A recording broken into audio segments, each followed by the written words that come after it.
नमस्कार दोस्तों, एसन success point YouTube channel पर आप सभी का स्वागत है। तो आज की जो हमारी क्लास है वो रहेगी कंप्यूटर की कार्यप्रणाली। अभी तक हमने कंप्यूटर के बेसिक के बारे में जान लिया था, अब जानेंगे हम कंप्यूटर कैसे कार्य करता है, यानी फंक्शनैलिटी ऑफ कंप्यूटर। तो चलिए शुरू करते हैं हम आज की क्लास। कंप्यूटर की कार्यप्रणाली यानी कंप्यूटर कैसे कार्य करता है। पहले इनपुट लेता है, फिर प्रोसेस करता है, फिर आउटपुट देता है। तो इस दौरान इनपुट लेने से आउटपुट देने के दौरान क्या क्या कार्य किस प्रोसेस से होते हैं उसमें, वो हम जानेंगे। तो सभी प्रकार के कंप्यूटर एक खास कार्यप्रणाली से अपना काम पूरा करते हैं और इनका कार्य करने का तरीका सभी कंप्यूटरों में एक समान ही रहता है। कंप्यूटर किसी भी कार्य को पूरा करने के लिए 3 आधारभूत कार्य करता है। जैसे कि नंबर 1 इनपुट। पहले इनपुट लेगा, फिर प्रोसेस करेगा उस पर, यानी उस पर कार्य करेगा।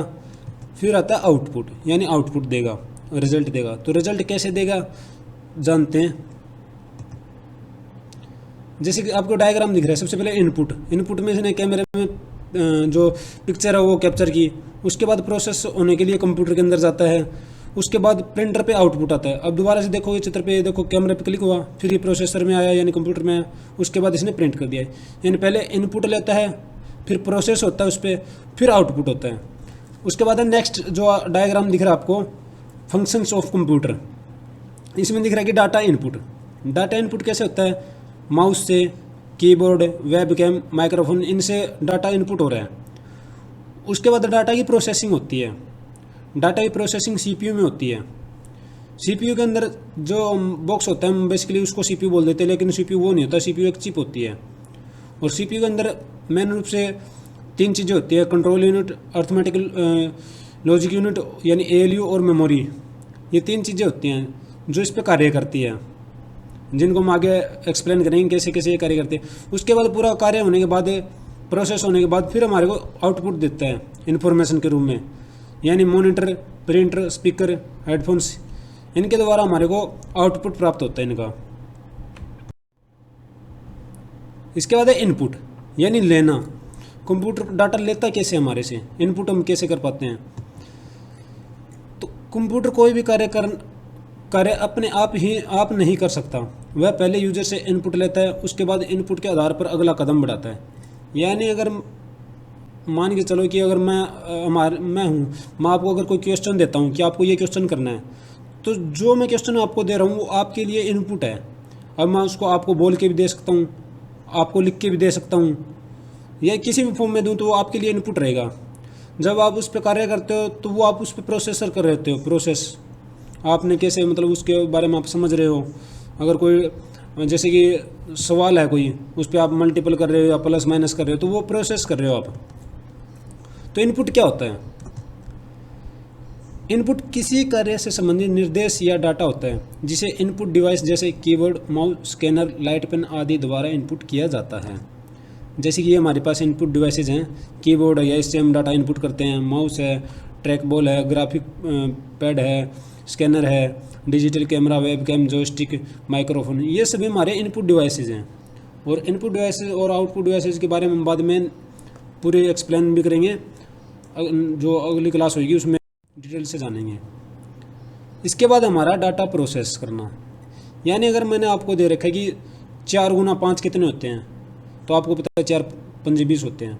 तो जो आपने 4 गुना 5 जैसे भी किया उसको, यानी आपने 4 को 5 बार प्लस किया है, 4 4 4 4, फिर उसको ऐड किया है, तब आपने 20 निकाला उसका, या सीधा 4 गुना 5 करके आपने 20 आंसर, जो भी आपने जिस तरीके से आंसर निकाला है, तो वो आपने क्या प्रोसेस किया है। मैंने आपको डाटा दिया, वो आपके लिए इनपुट था, फिर आपने उस पर प्रोसेस की, उसको कैलकुलेट किया, तो वो क्या डाटा प्रोसेस करना। इनपुट लेने के बाद कंप्यूटर इनपुट डाटा को कंप्यूटर मेमोरी में स्टोर करता है। इसके बाद यूजर द्वारा दिए निर्देशों का पालन करता है। इस कार्य को कंप्यूटर बहुत तेज़ गति से करता है। यानी जैसे अगर मैं कोई क्वेश्चन देता हूँ तो पहले आप हो सकता है उसको माइंड में ही से मतलब याद रख लें, या उसको कॉपी पे लिख सकते हैं एक बार और फिर उस पर कार्य करें, तो वो काम होता है। प्रोसेसिंग के दौरान कंप्यूटर इनपुट डाटा की जांच करता है, दिए गए निर्देशों का पालन करता है और उसे सूचना में परिवर्तित करता है, यानी इन्फॉर्मेशन में, जिसे हम रिजल्ट भी बोल सकते हैं, जिसे परिणाम कहा जाता है। पहले हम जानते हैं आउटपुट से पहले कि जो सीपीयू है वो कार्य कैसे करता है, क्या होता है सीपीयू। जो हमने जाना कि प्रोसेसिंग होती है, तो प्रोसेसिंग कौन करता है, सीपीयू करता है। तो वो कैसे कार्य करता है वो जानते हैं हम। तो सबसे पहले सीपीयू क्या है, what is CPU. CPU computer का वह महत्वपूर्ण भाग है जिसे प्रोसेसर, माइक्रो प्रोसेसर और केवल सीपीयू भी कहते हैं। सीपीयू कंप्यूटर से जुड़े सभी हार्डवेयर, सॉफ्टवेयर, यूजर्स तथा इनपुट डिवाइसों से प्राप्त डेटा तथा एवं निर्देशों को संभालता है और उसे प्रोसेस करके परिणाम देता है। ऑपरेटिंग सिस्टम एवं अन्य प्रोग्रामों का संचालन भी करता है। यह कंप्यूटर का दिमाग है, यानी सीपीयू को कंप्यूटर का दिमाग भी कहा जाता है। तो क्वेश्चन ऐसे बनते हैं कि सीपीयू का दिमाग या कंप्यूटर का दिमाग किसे कहते हैं, तो सीपीयू को कहते हैं। ऐसे क्वेश्चन आते हैं एग्जाम्स के अंदर। और ये जो आपको चिप दिखाई दे रही है, सिर्फ ये सीपीयू होता है। बेसिकली हम क्या होता है, जो कंप्यूटर केस होता है यानी जो बॉक्स होता है उसी को हम सीपीयू बोल देते हैं, पर वो सीपीयू नहीं होता। सीपीयू ओनली ये चिप होती है बस। सीपीयू मदरबोर्ड में लगा रहता है, जिसे सीपीयू फैन के नीचे देखा जा सकता है।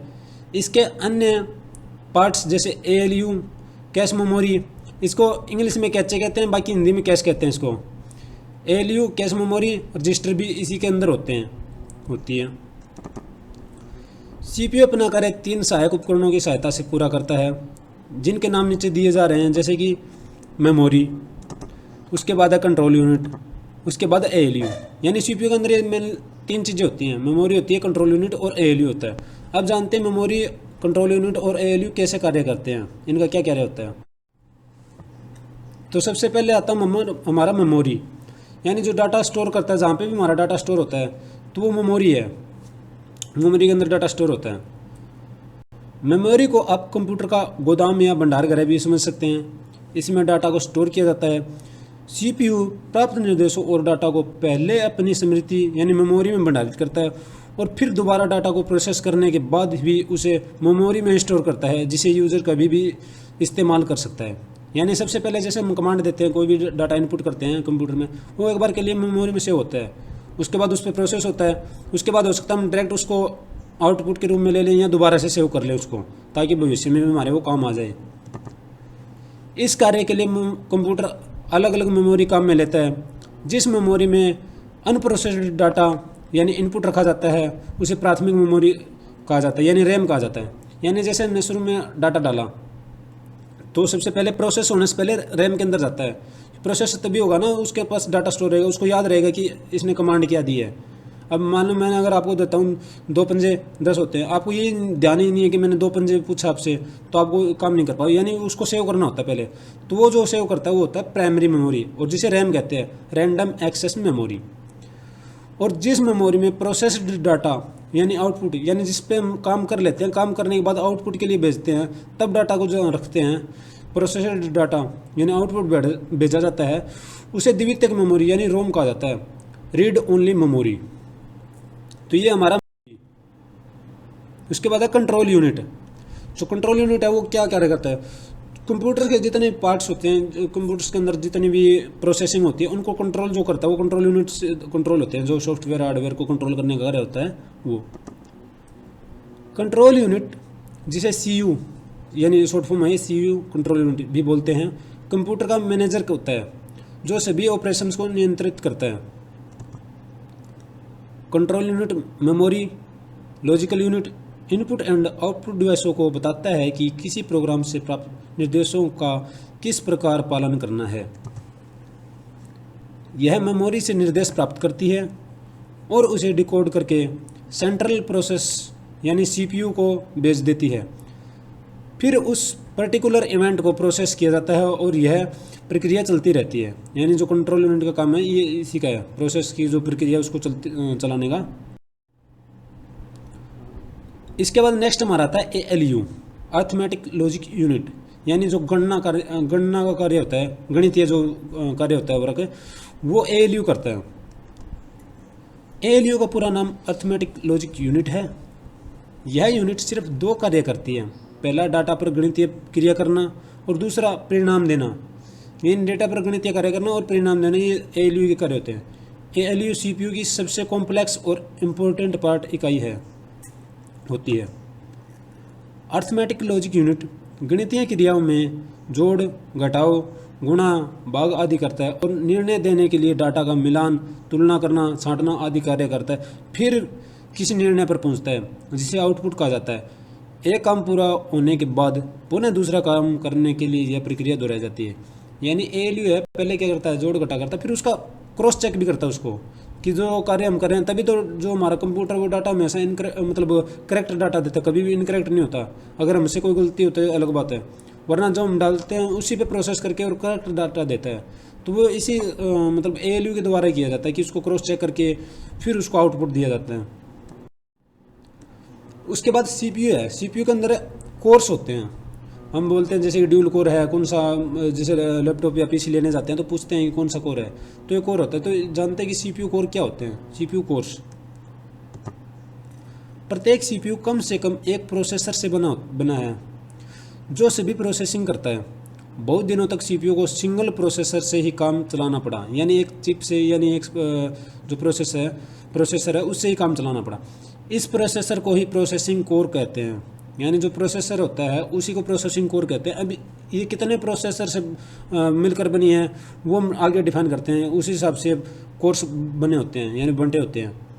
समय के साथ साथ एडवांस टेक्नोलॉजी ने एक सीपीयू को मल्टी कोर प्रोसेसर, यानी बहुत से प्रोसेसर को इकट्ठा करके एक अंदर लगा दिया गया, का इस्तेमाल करने लायक बनाया गया। आज एक अकेला सीपीयू एक से ज़्यादा प्रोसेसर से युक्त हो सकता है। इन प्रोसेसर की संख्याओं के आधार पर ही सीपीयू का नामकरण किया जाने लगा है। जैसे कि ड्यूल कोर। ड्यूल कोर का तो आपने बेसिकली सुना ही होगा, जो सबसे ज़्यादा हम यूज करते हैं, जो घरेलू यूज होते हैं कंप्यूटर, वो ड्यूल कोर में मिलते हैं लगभग। ड्यूल कोर, जिस सीपीयू में 2 प्रोसेसर लगे होते हैं और उसे ड्यूल कोर प्रोसेसर कहते हैं। Intel Pentium dual core processor इसी श्रेणी के प्रोसेसर हैं, यानी इंटेल के जो देखते हो आप, इंटेल पेंटियम के, तो वो ड्यूल कोर प्रोसेसर के ही बने होते हैं। और जो मेरे पास है वो भी इंटेल ड्यूल कोर का ही है सीपीयू। उसके बाद है क्वाड कोर। वह सीपीयू जो 4 प्रोसेसर से मिलकर बना होता है उसे क्वाड कोर कहते हैं, प्रोसेसर कहते हैं। Intel i5 processor quad core processor में गिने जाते हैं। उसके बाद है हेक्सा कोर। जिस सीपीयू में 6 प्रोसेसर होते हैं उसे हेक्सा कोर प्रोसेसर कहते हैं। इंटेल i5 के कुछ प्रोसेसर तथा इंटेल i7 प्रोसेसर इसी श्रेणी के प्रोसेसर हैं। ऑक्टा कोर, सीपीयू में 8 प्रोसेसर होना उसे ऑक्टा कोर प्रोसेसर बनाता है। इंटेल i7 प्रोसेसर श्रृंखला के 9th जनरेशन के बाद के जो प्रोसेसर हैं वो इसी श्रेणी में आते हैं, यानी ऑक्टा कोर में आते हैं।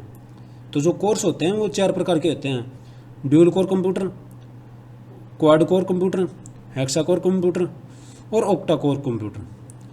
तो ये हमारी कोर्स होती हैं जो सीपीयू के अंदर होती हैं।